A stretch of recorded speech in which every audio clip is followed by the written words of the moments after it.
Hi everybody, I'm Eleonora Grassucci and I am graduated in data science with the Tesi's Generative Adversarial Networks with flexible activation functions.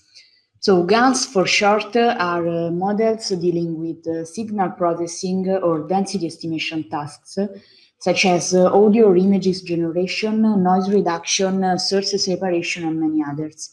They're very powerful but suffer from different problems such as lack of convergence and instability.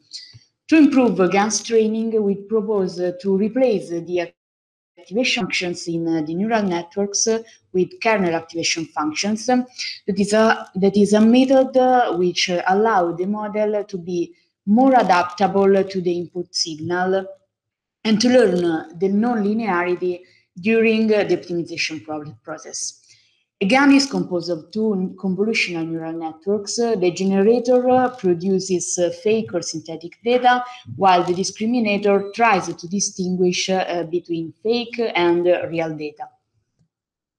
A standard neural network layer is composed, as we can see here, where phi is the activation function, and we propose to model it with a mix of trainable parameters and kernel methods that allow the model to learn the nonlinearity during the optimization and to be more flexible and adaptable to the input signal.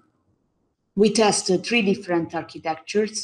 The first one is a standard Wasserstein GAN with standard activation functions. The second one is a reduced version of it.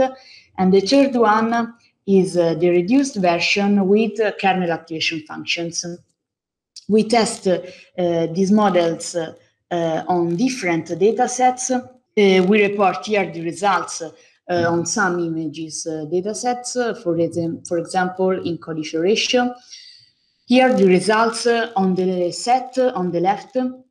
We can see how on the left the results after 20 epochs. On the left for our method, which is slightly better than on the right, the results from the standard method. On the right set of images, we have the images from after 40 epochs. On the left, always the results, the images generated from our method, which are significantly better than the images sampled from the standard method reported on the right. As well, for the mixed dataset on the left, the images generated by CAF-VU GAN are significantly better than the images generated on the right by the standard method.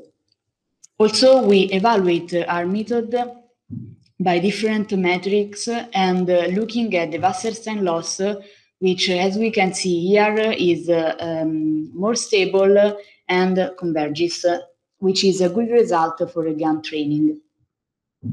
So we show that we can achieve better results with kernel activation functions, even with smaller architecture. And these results are published also in a paper in Progresses in Artificial Intelligence and Neural Systems. As a future work, we consider to expand results to more channels and extend the model for other signal tasks, such as audio generation or source separations. Thanks for the attention.